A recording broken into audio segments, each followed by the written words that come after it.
परम शांति, बेहद की परम परम परम महाशांति महाशांति। आज हम चर्चा करेंगे बेहद की ज्ञान में त्याग, तपस्या और समर्पण की असली मतलब क्या है।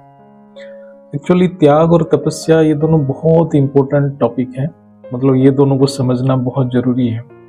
त्याग और तपस्या ये दोनों बेहद की पुरुषार्थ का फाउंडेशन है। त्याग यानी विकार रूपी वृत्तियों का त्याग करना, पंच विकार और उसके साथ और दो बातें हैं जैसे कि आलस्य और भय, अर्थात 7 वृत्तियों का त्यागना अत्यंत जरूरी है।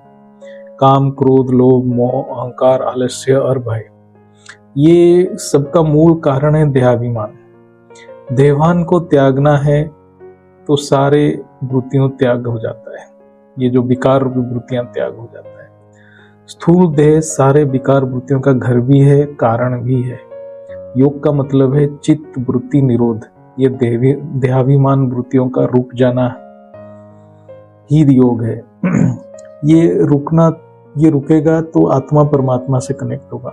मतलब जैसे ही सांसारिक वृत्तियां रुक जाता है तो आत्मा परमात्मा से कनेक्ट हो जाता है, मतलब ये बाधक बन के खड़े हो जाते हैं। अर्थात ये सांसारिक विकार वृत्ति हमारे अंतकरण में प्रवेश ना करे, वही पुरुषार्थ है। चाहे आंख बंद हो या खुला रहे, ये वृत्तियों का त्याग करना ही योग का आरंभ है। बेहद की ज्ञानी आत्माएं अपने ज्ञान द्वारा संकल्प रूपी तलवार से ये वृत्तियों को निवारण करते हैं। जैसे सांसारिक वृत्ति रुक जाता है तो ऑटोमेटिकली आत्मिक वृत्ति ही अंतकरण में रहता है, अर्थात परमात्मा की ही स्मरण रहता है, अर्थात परमात्मा से आत्मा कनेक्ट हो जाता है। तपस्या का अर्थ है बाप की याद और सेवा। हर पल बाप को संग रखना यानी हर पल बाप की याद में रहना, यानी अपनी रचयिता के याद में रहना ही तपस्या है। अपने मूल स्वरूप को याद करना यानी बाप को स्मरण करना। हर समय रचना रचयिता का संबंध बुद्धि में जागृत रहे। श्वास श्वास बाप की याद ही तपस्या है। तपस्या यानी सहन शक्ति को बढ़ाना है, अर्थात प्रतिकूल परिस्थिति यानी विपरीत परिस्थिति में बाप के याद में रहना। बाप के याद में रहने के लिए हर पल अटेंटिव रहना पड़ता है, बुद्धि को जागृत रखना पड़ता है और सांसारिक द्वंद्व और बाधाओं को सहना पड़ता है। निरंतर अभ्यास से जब सहन शक्ति बढ़ जाता है तब सांसारिक वृत्तियां अपने आप निरध हो जाता है, मतलब बंद हो जाता है, रुक जाता है। केवल बाप की याद में रहना ही तपस्या है। बाप के याद में रहने से संस्कार परिवर्तन अपने आप हो जाता है, उसके लिए कोई और पुरुषार्थ नहीं किया जाता है। फिर हर संकल्प में सेवा हो जाता है। एक बार बाप की याद रहेगा तो वो प्रेम रहेगा तो अपने आप सेवा होगा, संकल्प से सेवा होता रहेगा। बेहद के ज्ञान में स्थूल त्याग मतलब धन, संपत्ति, घर इत्यादि का, या तपस्या स्थूल तपस्या मतलब शरीर को ताड़ना देना का कोई महत्व नहीं। तपस्या एक अंतकरण का अभ्यास है, अर्थात कारण शरीर में जो वृत्तियों का द्वंद्व है, अर्थात 2 प्रकार के वृत्ति का लहर उठता रहता है अंतकरण में। एक है सांसारिक यानी अर्थात देवान की वृत्ति और दूसरा है परमात्मिक वृत्ति यानी ज्ञान की वृत्ति। ज्ञानी अपने संकल्प शक्ति से परमात्मिक वृत्ति में ठहर जाता है, अर्थात स्थिर हो जाता है। उसी को स्थित प्रज्ञ बोलते हैं, टिक जाना अपनी परमात्मिक वृत्ति अर्थात आत्मा में टिक जाने को स्थित प्रज्ञा कहते हैं। और सांसारिक वृत्तियों को रोक लेता है, अर्थात निरोध कर लेता है। अर्थात सांसारिक वृत्तियों का त्याग देना ही असल में त्याग है, ये असल में त्याग है। वृत्तियों को संकल्प शक्ति द्वारा त्यागना ही असल में त्याग है, तपस्या भी है। इसके लिए ज्ञान होना जरूरी है और बाप को संग रखना है। ज्ञान ही तीसरा नेत्र है, जिस नेत्र से ज्ञानी हर पल अपने अंतकरण के ऊपर नजर रखता है। अंतकरण पे नजर रखना ही अंतर्मुखी है। सबसे पहले ज्ञान, फिर त्याग, तपस्या।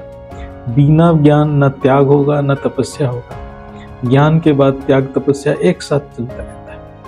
अंतिम स्थिति में केवल बाप की याद रहेगा, बाकी स्मृति, आत्मा, बाकी स्मृति, बाकी सब विस्मृत हो जाएगा। मतलब अंतिम स्थिति में जब पक्का हो जाता है आत्मा, तब एक ही स्मृति रहता है, बाप की स्मृति, रचना रचयिता का स्मृति, और बाकी सारे देवान का स्मृति, कारण शरीर में जितना भी स्थूल स्मृति है सारे विस्मृत हो जाता है, सारे खत्म हो जाता है। अर्थात एक ही वृत्ति, एक ही संकल्प में आत्मा टिका रहता है। वो संकल्प है बेहद की परम शांति, जो कि आत्मा की मूल स्थिति है। उसको एक रस स्थिति कहा जाता है। हर पल बुद्धि में बाप के याद में रहना ही समर्पण है। अर्थात बुद्धि जब समर्पित हो जाता है बाप को, बुद्धि का अस्तित्व बाप में विलीन हो जाता है, वही समर्पण है। अर्थात पहले ज्ञान, फिर त्याग तपस्या और अंत में समर्पण। ये असल में समर्पण है। शरीर का समर्पण नहीं होता है, कुछ नहीं होता, बुद्धि का समर्पण। बुद्धि ही संकल्प शक्ति की सर्जन करता है। तो जब बुद्धि समर्पित हो जाता है तो संकल्प भी समर्पित हो जाता है, तभी समर्पण बोला जाता है। समर्पित आत्मा ही बाप का रूप धारण करता है और बाप समान बन जाता है। समर्पण अर्थात अपना अस्तित्व मिट जाना है। केवल बाप ही स्मृति में और संकल्प में भी बाप ही रहेगा। ये अंतिम स्थिति है। ये स्थिति में बुद्धि आत्मा में विलीन हो जाता है, केवल आत्मा ही रह जाता है, आत्मा परमात्मा ही रह जाता है, वो परम प्रकाश की स्थिति है। तो यही इसी का मतलब है।